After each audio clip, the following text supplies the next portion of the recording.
Can you hear us? Are we on? There they are. Hi, Sharon. Hey, Kira and Stivers.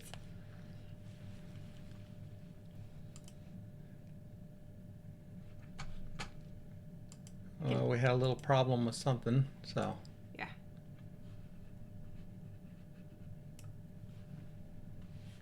Hey, Janet. Hi, Janet.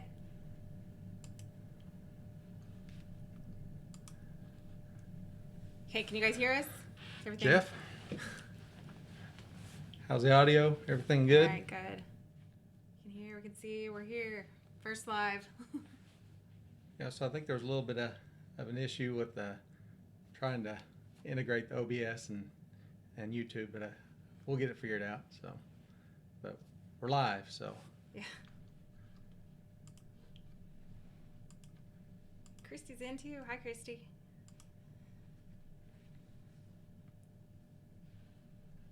All right, so what are we talking about? We'll let some people get in here. Say hi to our friends.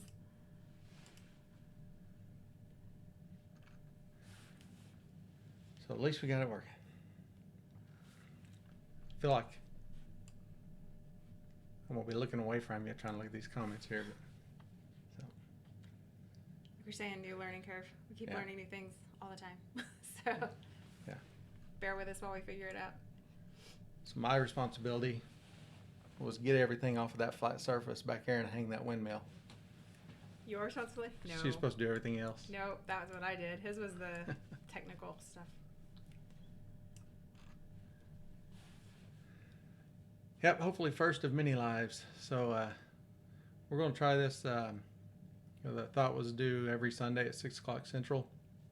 And we'll see how that works for everybody. Hopefully should work for us. But, it's kind of hard to avoid. You know, a lot of our friends have their own live streams, Yes, and we don't want to run into those. So Quite a few friends, and we don't want to step on the times that they're using. So Yep. we're trying to find a time that works with our schedule and everyone else's too. yeah. So I'm glad y'all showed up. Hopefully we get a little bit of a crowd in here. Several of you know us fairly well. Kind of the objective of what we were trying to hope for today, besides getting this to work, was to kind of answer questions about us, so everybody can get to know us a little bit better. Because, you know, while we try to, you know, communicate who we are in our videos, it's really more the topic at hand. So we don't know what people want to know Yeah. unless they ask. So Yeah. What do you want to know? Ask a question. yeah. So let's fire away. Hey, Karen. We'll try to answer. I guess Most any question. I'll right? answer everything.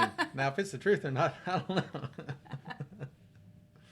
So we got Stivers, Homestead, Zach and Jen, or who's on there? Of course, no Kira. We got Janet, Jeff, Sharon, Christy. So Yep. Makes it easy to start off the first one with Yeah. friends. yeah, I think we know. Well, we haven't met Sharon in person, but Yeah, that's we've about it. we've met about everybody else, so that's good. At least we've got a friendly crowd for the first one. Yeah. So Makes it a little easier.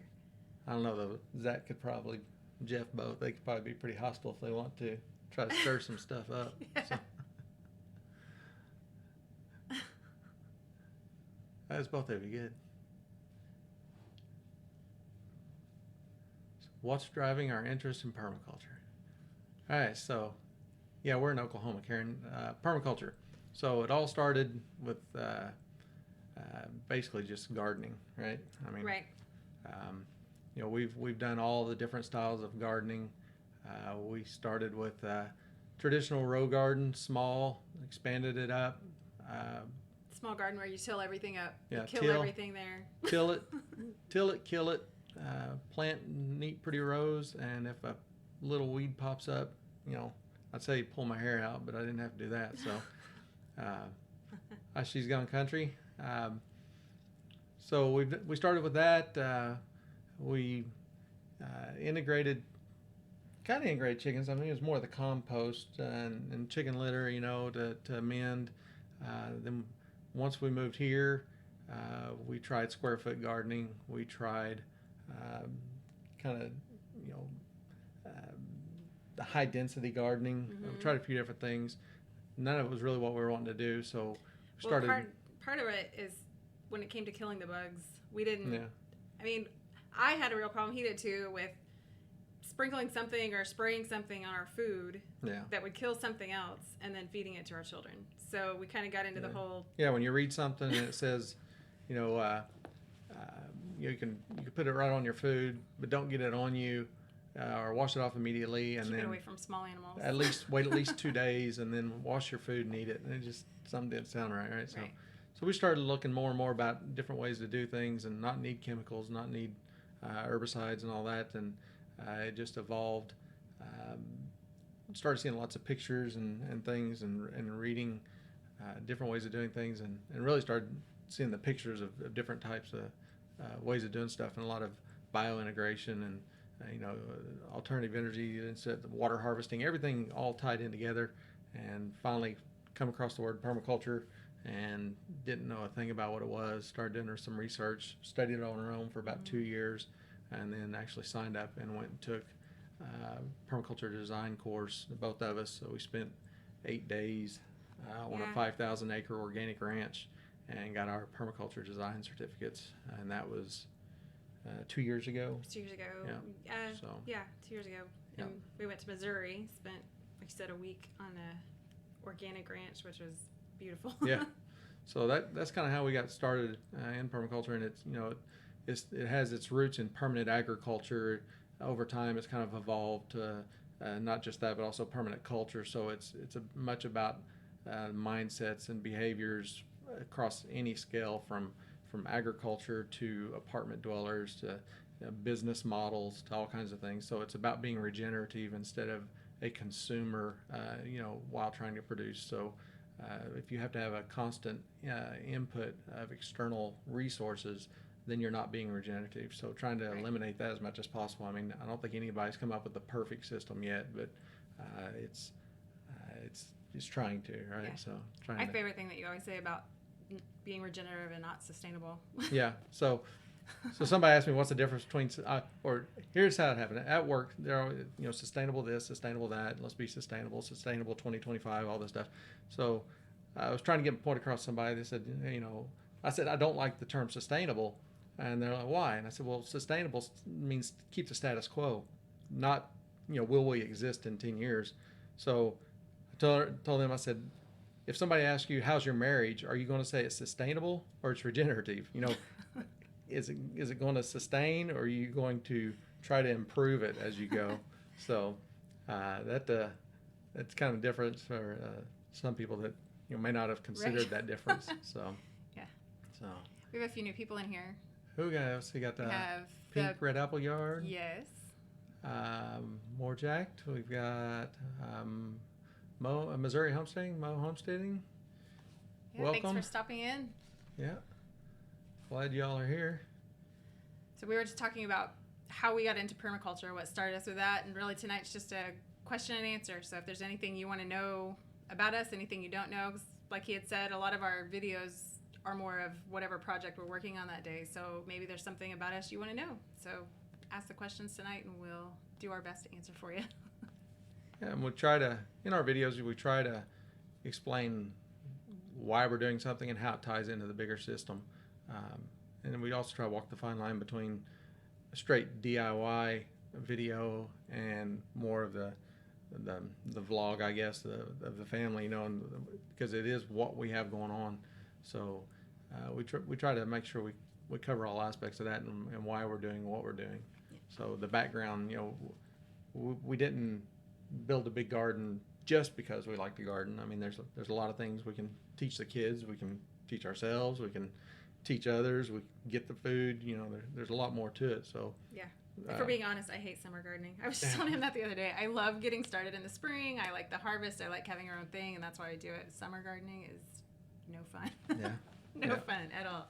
So, but anytime we're going to introduce anything new to the homestead, be from when we increase the chicken flock to when we added the solar investment, the greenhouse, all these things. You know, we need to be able to identify at least 3 uses for it. You know, anything that has a single use, you know, it's kind of tough to justify any kind of real expense on it. So that's another consideration. That's why, you know, a lot of the things we've done here, we've been here for 5 years, approaching 6 years. We've done a lot of it in the past, and you know, this channel is fairly new. It's less than a year old. I guess by October would be a year. Yeah, October So, when you made the first beard only video. Yeah. So, but so you know, a lot of that stuff was done, and we're trying to document some of that and how we did it, and of course we document all the changes we make. You know, the first attempt at something isn't always the best way, and there's a lot of things we got going on right now to prove that, and we'll share that as we do it. So. Yeah. So Karen says, do your family members take an interest in your YouTube channel? So, yeah. Yeah, some do. I think, you know, you don't hear feedback from everybody that watches stuff, and sometimes we'll get somebody will say something. Hey, I saw this or saw that, and you didn't even know they'd been watching, so I was kind of surprised. But in general, I don't think all of our family knows. I mean, we don't hide it. We share it. We tell people, and if they follow us on, you know, Facebook, social media, Instagram, or anything, they know. But you know, if they want to watch, they're more welcome to. If they don't, you know, they're missing out. So. Christy asked if we ever use diatomaceous earth in the garden for pests. DE. And we do. Yes. Yep. So, go ahead. We do use that. Actually, the biggest thing with that is you just have to reapply. You know, anytime it rains, it's going to wash it off and it will no longer be effective. But yeah, we use that a lot. We use it on the dogs for fleas. One of our dogs is very sensitive to any kind of medication. He can't have a lot of the medications you would give a vet, so we treat him very naturally as well. Yeah, that's really about all. I mean, Yeah. it's about all he gets is DE on him. So he has a genetic intolerance to anything related to ivermectin or anything. So a lot of the flea and tick stuff, the drops and all that, it's either a direct use of that or a derivative or anything along those lines. Yeah, it could kill him. So we don't even use it on the other dog. We don't use it on property. You know, we don't.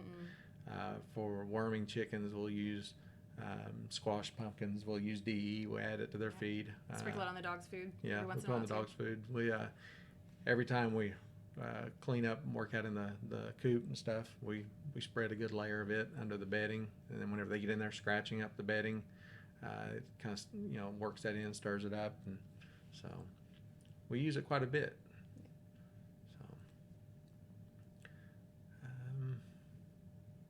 So Kira says there's another use for our tractor. I think she wants us to come up there and clean off her sidewalk. She wants us to bring it up and help out a little bit. Our schedule's kind of booking up for the next couple of weeks, but we might be able to find some time to get up there. She's been to see us twice. We need to get up to Barnesville. So, but Sharon, it was a pretty wet year. We've dried out over the last couple of weeks. We do have some opportunities for rain. Yeah. Here and there. I think this tropical storm is affecting us less than I kind of thought it would. It's staying more in Arkansas. I thought we'd get a little more rain out of it. You know, if it'd come through and rain pretty good once every week, that'd be great. Yeah. So, just water everything when we need it without drowning. So. Yeah, it affected our plants. Tomatoes were slow to start, but now they've recovered really well. I had some that almost died. We had some plants that loved it. The elderberry's gone crazy this year, which I'm kind of excited about. Other plants that just didn't grow. Yeah, so the one of the videos, you probably saw the tomato plants that came from Jess at Roots and Refuge. And they're up on the top end of the garden where there's a swell that actually catches the water from the downspout of our neighbor's, I don't know how big that's, three plus car garage, big detached garage. And that downspout dumps right there. And then we catch that in a swell. It actually is in fairly close proximity to some finished compost. So it picks up some nutrients there, hangs out, and then works its way down through the garden through the rest of the berms and the swells that you see in our videos. So that top end is by far the wettest because of it's not just the rain, it's the concentration of. It's the first stop. Yeah, where it's all the first stop, all that water. And then it works its way down the garden, but it hits there first. So the organic matter level there is good, and it takes in what it can, and then it'll shed the rest. Hey, Brett. Good to see you come in. Um, so within a day of a heavy rain event, it's in good shape. It's like a sponge. You know, it'll shed all of the excess. But when you get inches and then inches the next day and the next day, and it just never has the chance to shed any of that, and it just stays wet and wet. Those plants up there, and it was more than that. There was hardy kiwi, there's Yeah. goji berries, there's I tried planting peas. They all died. yeah, there's an That apple didn't tree work. that was struggling. There were several things up there. Yeah, when we planted sugar snap peas. Hi, Travis. Sorry, that was funny. He owns a lot of orange shirts. Orange is the only color, right? Don't want that crimson. So, but yeah, so those plants are even recovering now. Yeah. Things are drying out up there, so there's probably some work we can do up there to improve things there. But yeah, but orange, green. It used to be all gray. Yeah, it did. I kept trying to get him to get some other colors because he would wear nothing but blue jeans and gray t-shirts. I was like, you need color, and so I guess orange is the color. Yeah. So, oh well, this one's about wore out. Appreciate it, Jeff. So a lot of times it doesn't feel like we're teaching anything. Yeah. It feels like we're just incessantly talking about things we're interested in. And I'm afraid that we'll wear people out. It's like now I'm doing most talking. She's not talking near as much, but get talking about things we enjoy. I mean, I guess I don't know. Get you talking about. I'm probably about to put my foot in my mouth and say something. Yeah, be careful. Be careful. So I think Kira asked a minute ago how we use the DE for fleas. Go ahead. For the flea medicine. So I just put it on the dogs.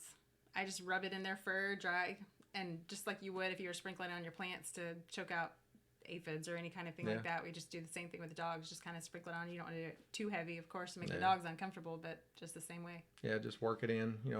Both of our dogs have double coats, different breeds, but both have double coats. So kind of got to work it in there a little bit, sprinkle it on their back and sides. Put it all over them if you want, I guess. But it's wherever you see, if you see any fleas or ticks or anything on them. So, and it works pretty good. Of course, like anything else, or using it anywhere else, if it rains or anything, it kind of reduces its effectiveness.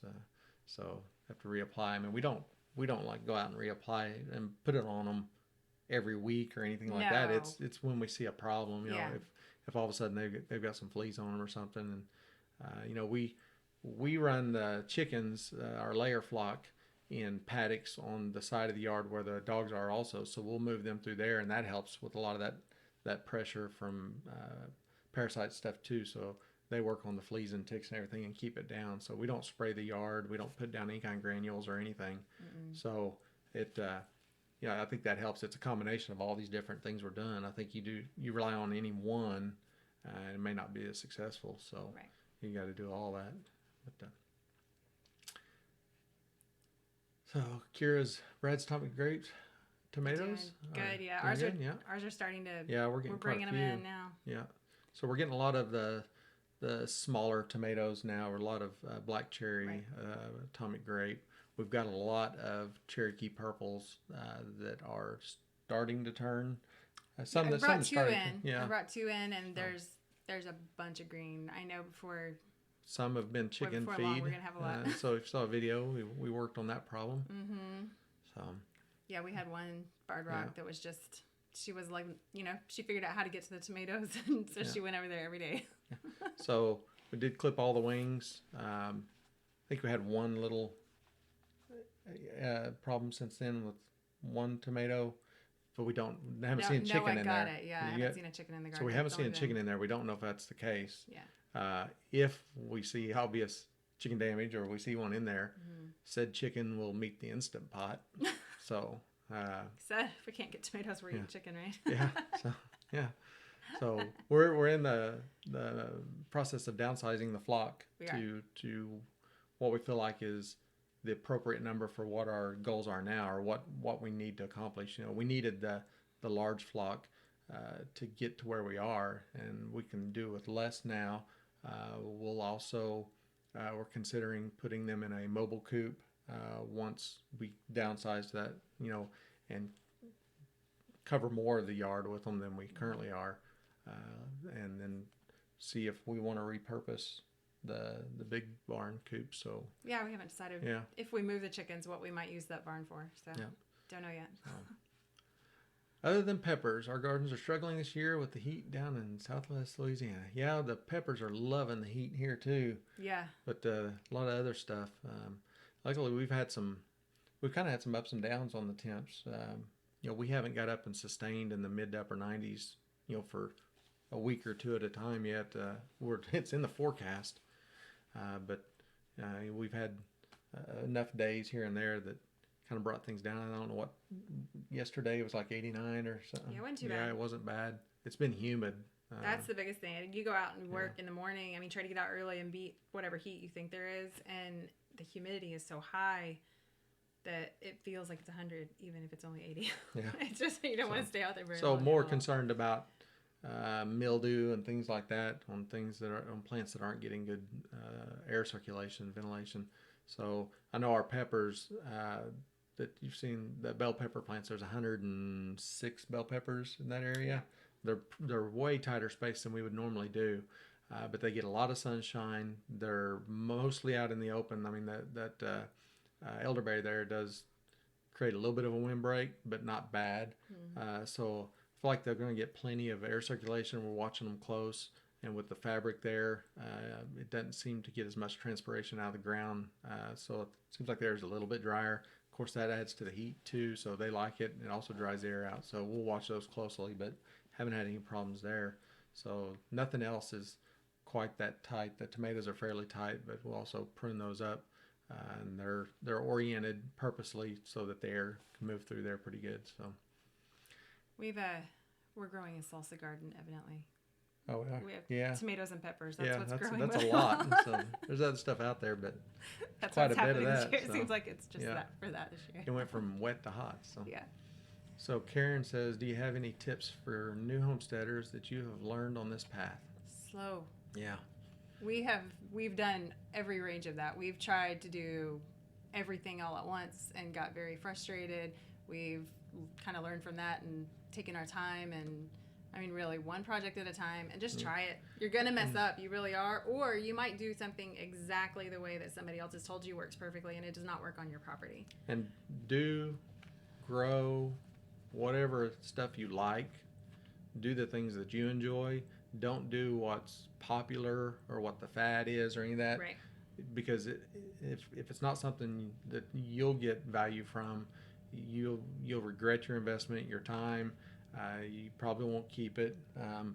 And before you do anything, do a lot of research. I mean, there's tons of information out there on everything, and it's like looking for products online. I always read the negative reviews. I want to know what people had a problem with. So same way when we're doing anything on designs or in the garden or anything, I want to know what problems people had, not all of the 100% 5-star review stuff. It's true. You can get discouraged, really. I mean, you look at everybody's perfect Instagram pictures or whatever, and then you go out and try to garden and it fails, and you're like, what did I do wrong? Well, I guarantee you that one perfect tomato that they showed off, they had 10 that got eaten by a chicken. Yeah. or something. Yeah, or hornworms or Right. something, So just really take it slow.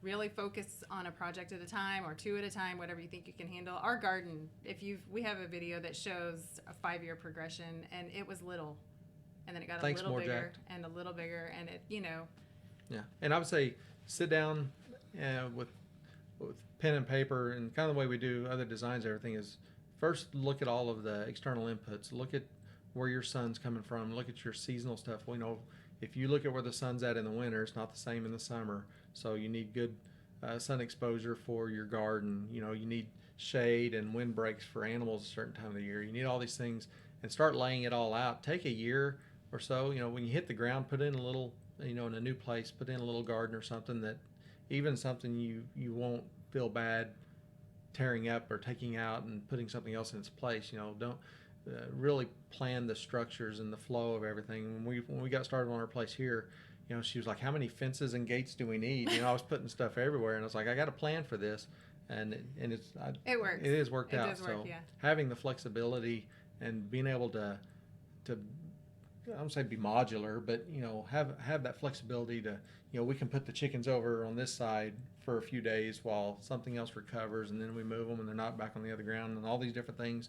And combining with that, the portable fencing, and there's we can isolate areas, we can create alleys. There's a lot of different things, and it's not just that kind of infrastructure. It's also people talk about stacking functions. Well, the rain. We built the barn for the chickens, and we catch the rainwater off the barn, and it goes back to the chickens. So we're stacking those functions and using everything there, but also stack things in time. So if you've got your early stuff planted and it's growing up, I'm running out of space. Well, go ahead and plant your later season stuff under it, and as you harvest off the other, that little juvenile stuff is getting some nursery treatment from the shade of the bigger plants. And then when you cut those off, now they're ready for that full sun. They thrive and take off. And it's just thinking about those things ahead of time and implement before you actually implement. So. But don't be afraid to just try it. And if it messes up, we're changing our front garden because we thought we bit off more than we could chew. Really, we thought we could do it, and honestly, it's just not in our daily path. Our back garden is back by the chickens. We see it every day. We go out there every day. The one out front, there isn't a good water source, so we had to haul buckets. So we created a lot more work for ourselves than we needed to. To get things established. I mean, we've got a big swell above that, and we've got a lot of wood chips. I mean, it would really do okay. It catches just a little bit of runoff, so there wasn't a concentrated source of water coming into it to keep it watered. Until this year. Until this year. Everything's wet. Hasn't quit raining. But, when we designed it, I was kind of thinking it was in a close zone 2 probably, which means you're not there every day, but you're there almost every day.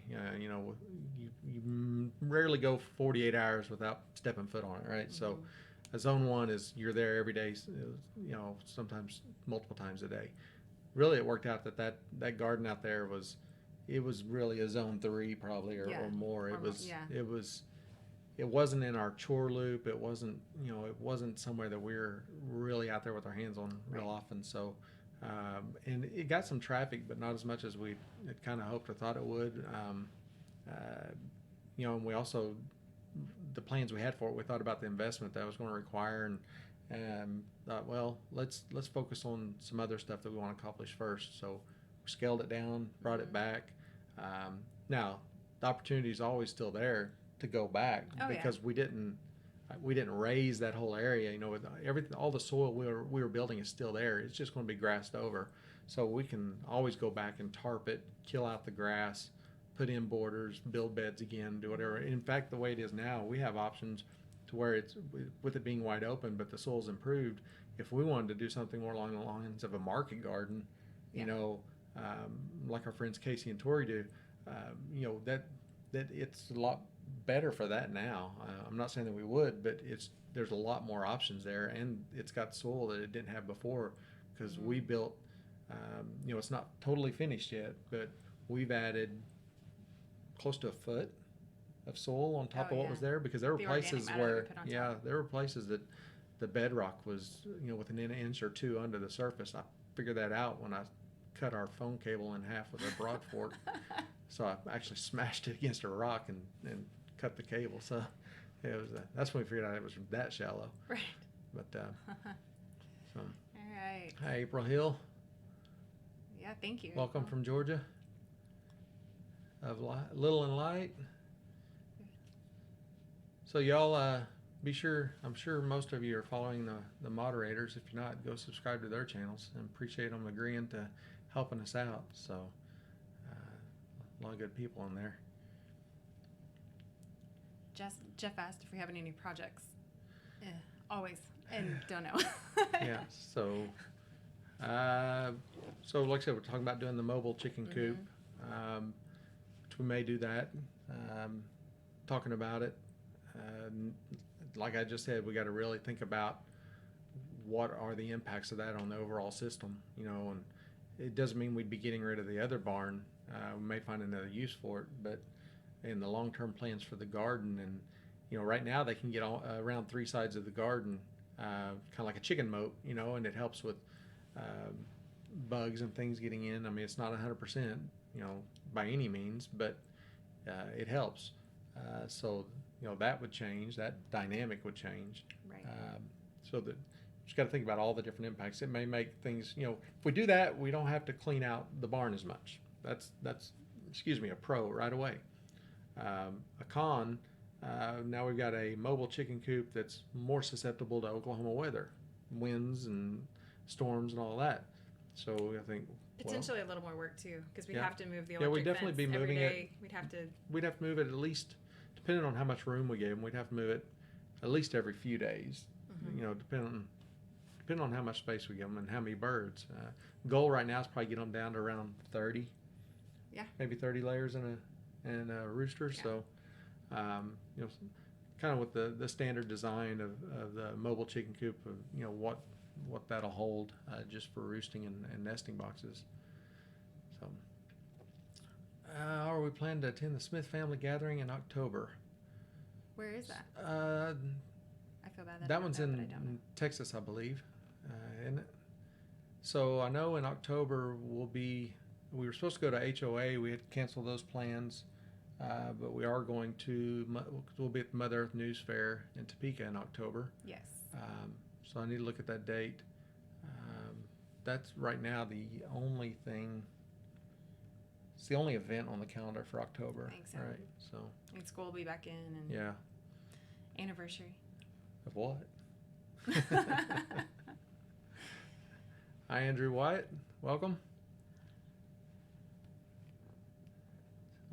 From I can Australia. grow something Very using permaculture methods at my place, and anyone can utilize these methods to do the same. Sand and rock.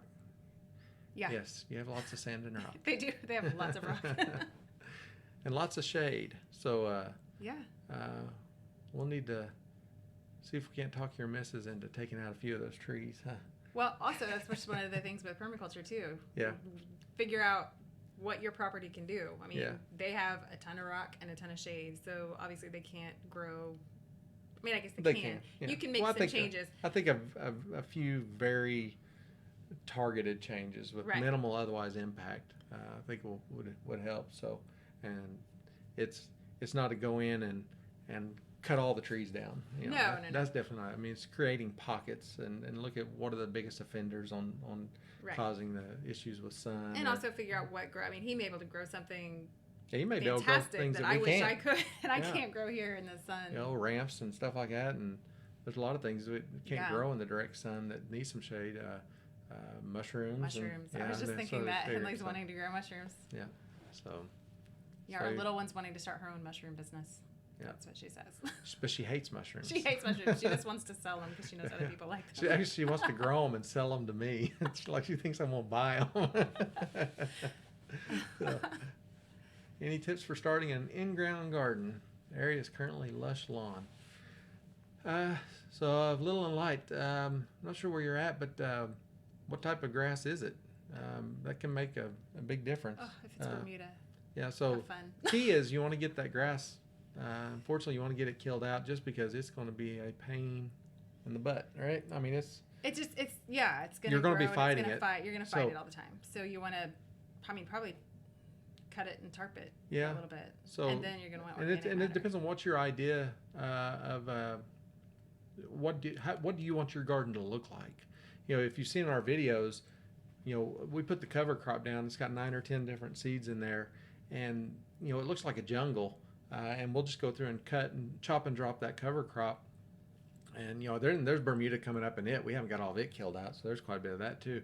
But and that used to drive us crazy. Even in the last couple of years, we'd really try to fight and got to stop and thinking about it. It's like, you know what? It's bothering me because I'm worried that somebody else sees it. They're going to think that it's not right, and that's not what a garden should look like. And, doing it the norm that way wasn't what we were trying to accomplish. So we went about it our own way, and it's been pretty successful. It's been very successful. Yeah. Where we have our garden now was clay, like hard clay. They dug out a pool, made a big in-ground pool, and just put all the deep clay on there. So it was very hard. And we've been working since we got here on improving the soil. So organic matter. Yeah. So it was, we had about 1 or 2 inches of topsoil, and then we never got to the bottom of the clay because it all went up in that corner. And that's why the previous owner didn't put a garden there. He went across to the other side on a hillside, had somebody dig in a flat spot and tried to grow tomatoes there, and it was basically worked like a pond. It would hold water, and it still will. I mean, I cut a little trench to try to drain it out, but he struggled with tomatoes because they were drowning all the time. So we knew this is where we wanted the garden, and we wanted it right close to the house, but we knew that soil wasn't going to work. So it's hard to call it soil. I mean, it is, obviously, and clay's not a bad thing either. No, clay's in actually balance. very good. I mean, you want clay. There's a lot of mineral and nutrients in clay, but you need that friable soil. You need a higher organic matter. You need all the different components for a good balanced soil. So we knew we needed to improve it, and that's how we got started with a lot of the wood chips and things like that. I mean, we tried to do the 100% back to Eden garden. Jeff and Christy got to help with that. Yeah, That was a rough hot summer. You talk about our a hot friends. summer. that was wheelbarrows and shovels and pitchforks and a lot of loads of wood chips and a lot of weekends of moving them from the front to the back because eventually we got it worked out where we could get vehicle back in there and drop them off, but still had to spread it. So a couple years of really adding a lot of organic matter, wintering the chickens in there so that they could fertilize and turn, because we don't run the tiller through it, and really start breaking that down. It's done a lot to improve it. So to kind of get back to the original point, I mean, a little light, if you're wanting the traditional row garden where with the exposed soil, which, for like market gardening and stuff like that, I mean, there's a place for it. And it, you know what?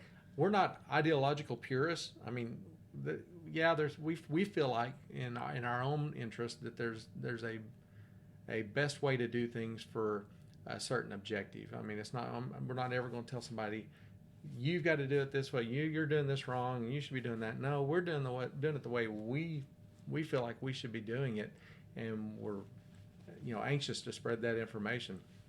But we also know how you can accomplish the other ways and what you'll run into. We know what we run into with the other things growing around what we're trying to grow, and struggle to try to get rid of some things we don't want but keep other things we do. And we know that if go the other way with the exposed soil, trying to keep all the weeds out, you're also going to be watering more often.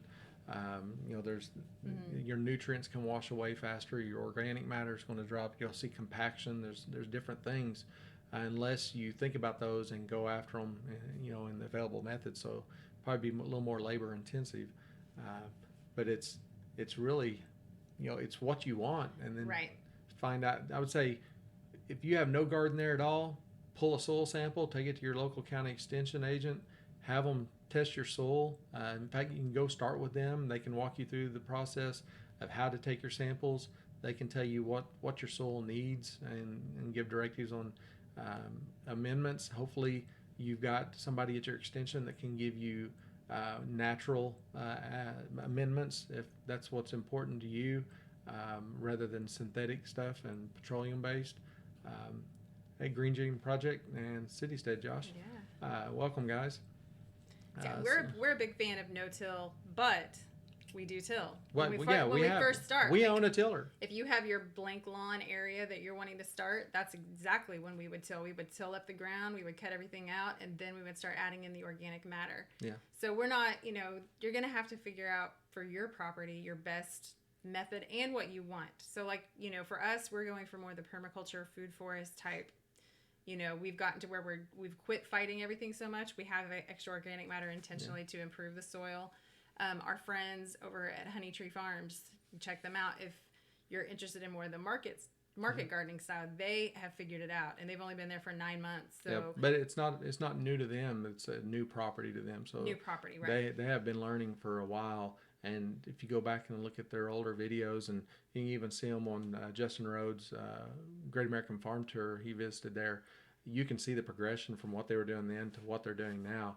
And it's definitely been streamlining towards the market, to be a producing farm. Right. They are a farm. Which we could not pull off with what we have growing. We we provide what we need. Sometimes we have extra tomatoes and peppers, and we give to friends and neighbors, but we for our style, for what we're looking for is more, what do we need here at home? We want the food forest permaculture style garden.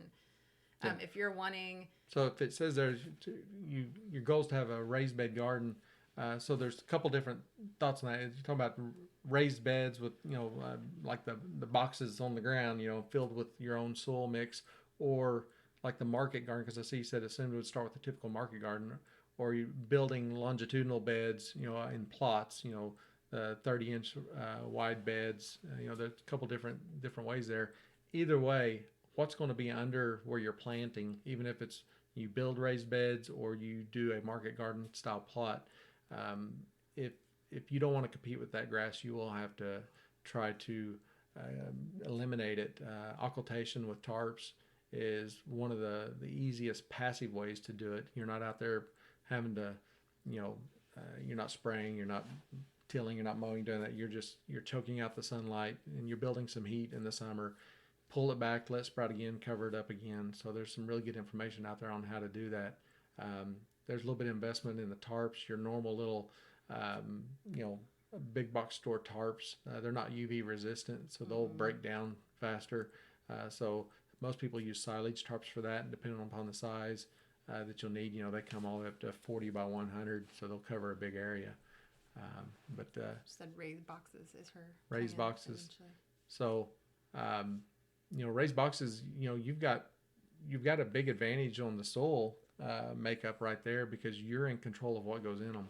Yeah. Now you've got to build the boxes, and there is the cost of filling them, and you're not just going to want to go buy normal fill or topsoil or things like that. I mean, the topsoil can be a component of it, but you're going to need to add some other organic matter. You could some even compost. do like a permaculture style inside the yeah. raised bed by putting some Yeah. old wood and everything in the bottom there. So as it's breaking down, it's adding nutrients. Yeah, to your garden. it'll work as a sponge, hold some moisture.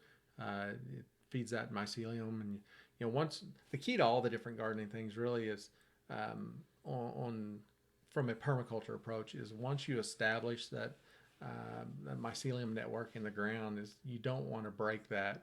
And that's what the tilling does. It not only compromises your soil structure, but also all of that mycorrhiza and the mycelium and everything. So roots and refuge. Hi. So there's somebody that's got the raised you want beds to know raised just beds. right. You so already know. I'm sure you're familiar with them, but the Jess or Maya, both who we got. So, but yeah.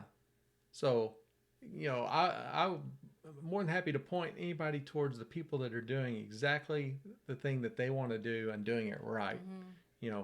You've seen our garden and the way we do it. I feel like we still got a lot to learn. We're still learning every year, because every year is different. The temps are different. The moisture is different. We had a ton of water this year. You learn, we've learned that we need to address the top end of the garden, because it is more susceptible to really wet Too years much than water. we thought it was. Right. Usually it's, we wanted to collect all the water we could so we didn't have to water anything. And we don't water that garden. But we also found that it can still be susceptible to too much. Too much water. So we've got to think about that a little bit and see what we need to do. So it might be a matter of diverting, working with our neighbors and see if we can divert some of that downspout in wetter years to somewhere else we want it. I could add a few more rain barrels or cisterns or something and put that water in there. So, because the rainwater harvesting on the barn runs dry before the garden dries out. So it does. Yeah, that might be something. So yeah, another barrel back there would be a great idea. Yep. So. It's Maya. Hi, Maya. Hey, Maya. I sent you a message earlier. Hope you got that. Just let me know what you think. Yeah, Jim, there's always something to learn. So that's the great thing about it, because if I ever felt like we knew it all and you get nothing bored. else to learn, you would get bored too quickly. So you ever see our bookcases and bookshelves and everything? I own maybe 2 fiction books, maybe 2 or 3. I mean the kids own a bunch, but all of mine are reference and how-to type stuff. So always trying to learn. Yeah, Kira, you're right. What works for you is best. That's what we try to encourage other people is, first of all, what are you looking for? Like, we wanted the food forest. Our friends, Casey and Tori, they have market gardens. So we obviously have very different styles of gardening. So we need to go by what are we trying to accomplish? What are we wanting to do? And how you can do it on your property. Yeah. Yeah, and look at the different areas of your property. I mean, having the part of your garden that you're in several times a day, where your tomatoes, your greens, your things you're going to harvest. It's not one big harvest. It's you're harvesting every day. And and throughout the season, it's you got stuff you harvest early, middle, late. That's the stuff that needs to be right up close to the house. That's your zone 1 area. Now things that you're not going to harvest. Apples. Apples. But we do have fruit trees in our garden. We do, because that's the style we wanted. We wanted the food for and we wanted to show how much you could put in a small area. But for big late season things, pumpkins or Seminole squash. Yeah, Seminole squash. Plant those the corn, like the Three before Sisters. Of course, the Three Sisters, your beans, you're going to be out there picking those. Once they get going, you'll be picking them 2-3 times a day. So but the things that, if you want a bigger area that, don't be afraid to move that outside the garden. In fact, if we plant Seminole squash again, it will be nowhere near the garden. It won't. Because 2 seeds took over about 1/8 of an acre. It did. We were curious. We had these. We had never grown them before. We found these heirloom Seminole squash seeds, and we wanted to see what would happen. But we already had a pretty full garden, so we decided to plant 2 seeds just to see what would happen. Right in the middle of the garden. And yeah, it took over the entire garden. It was probably. I've probably got a picture somewhere. Maybe I'll include it in a video. Yeah, it was knee high and everywhere, and we ended up with 80 little 3 pound. No, they're a little bigger than that. Were they? Well, all the way up to about 6 pounds. Yeah.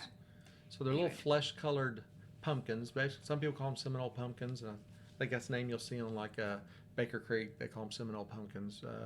What we have is labeled Seminole squash, but they're a flesh colored pumpkin, small, kind of oblong, round to oblong, and they taste very similar to a pumpkin, right? Yes. Yeah, I use probably them for a little denser, but I use them for pumpkin pie, pumpkin anything that you would use a pumpkin for. Yeah, so we made a lot of pumpkin pies out of it, about 80 of them.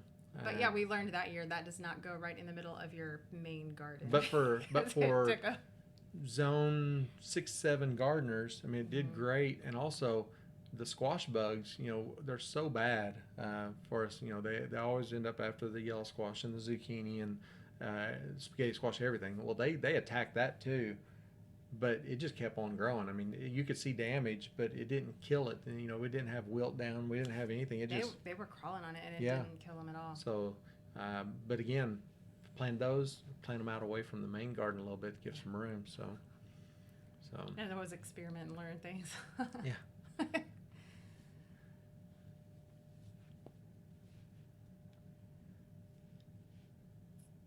So we missed some stuff here. We missed any questions? I know we missed some conversation. If you have any other questions, be sure to put them in all caps. Yeah. So we see them. Any questions? It can be about gardening or it can be about us. We always talk about our projects, so we don't. If there's anything you want to know about us. Yep. I can give a little bit of information. You might probably seen, I don't know what we covered in our introduction video, but October, October? Yeah. We'll be married 24 years. Yeah. So we got married young. I was 15. She was 23. No. Liar. We were 19. So then we waited a few years before we had kids. So that's why we've been married so long, and the kids are the ages they are.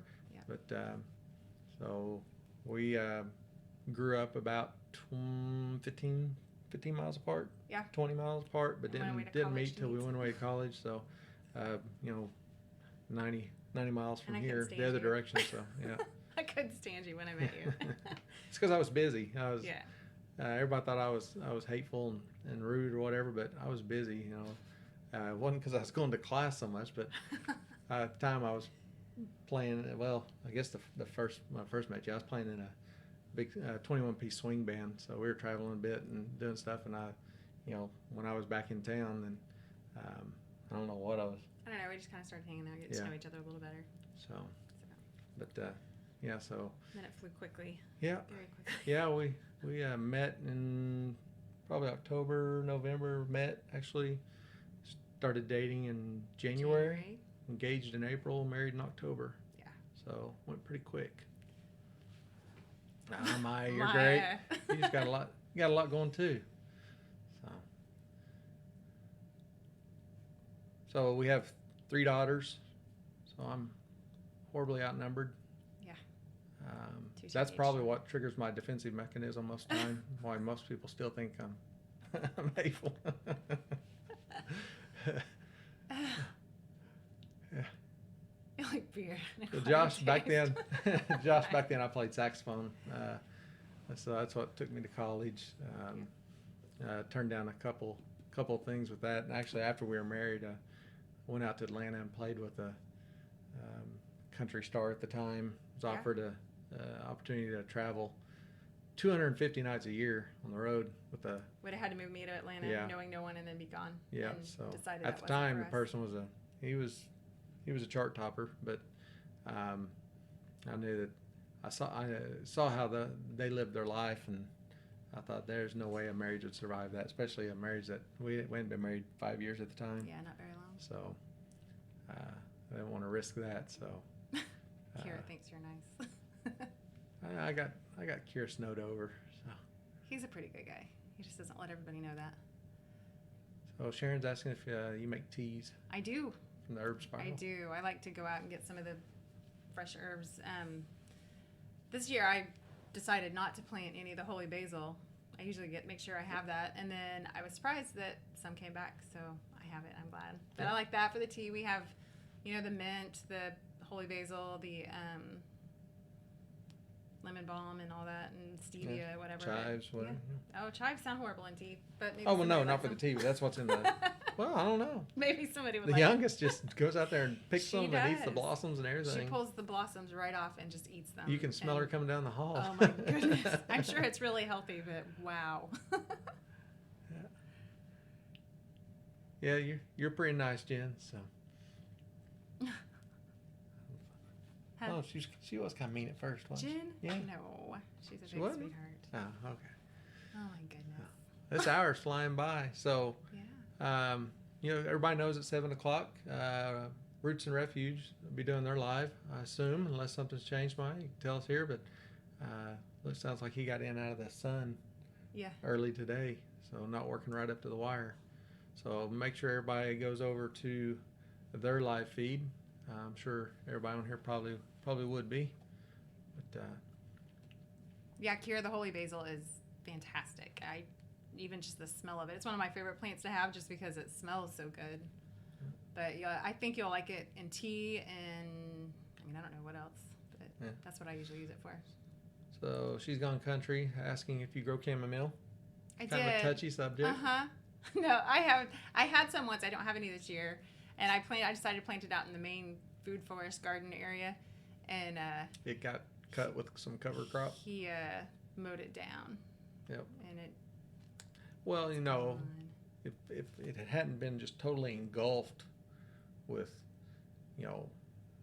whatever was growing there at the time, that I tried to take down, it was totally camouflaged and obscured, and I forgot it was there. So I took it out, and evidently I took it out bad enough that it did not make a return. So and we just haven't replanted it. Something like that really needs to come up to one of the other areas, and that wasn't a good. It was a bad spot for it, but at the time we had the hugel culture there. We had a few other little things, and it wasn't as bad as it would be now. Mm-hmm. But there's a lot of mint out in that area too, so it could get drowned out pretty quick. So we gotta make sure that we don't let that happen. So any tips on the chamomile? Keep it away from the mower. Yeah. That's or my at least only me. tip. I'm not a big fan of chamomile tea, so. So, but yeah. Any other questions? Got just a few minutes left here, and we'll have to shut this down and move over to Roots and Refuge. So, appreciate everybody hanging out with us. Yeah. And it's a lot less painful than I thought it would be. Yeah. So we'll do a little more work on getting this thing working right. At least I'm glad that it didn't have to send you to a separate live stream, and I hope that that's the case, that you didn't click on the reminder and it never showed up and you had to go somewhere else. But they had rain today. I'm not I guess I still appreciate rain, but I'm not a big fan of it this year. I'm kind of over it. We had our share. Of course, it's been. Well, we had a little bit of rain middle of last week, but it has gotten to the point where it's only raining about once a week now, so that's nice. It waters things for us, and that's about it. But yeah, for a while there. Thank you, Sharon. Appreciate that. All right, guys. Well, I think we'll go ahead and sign off of here and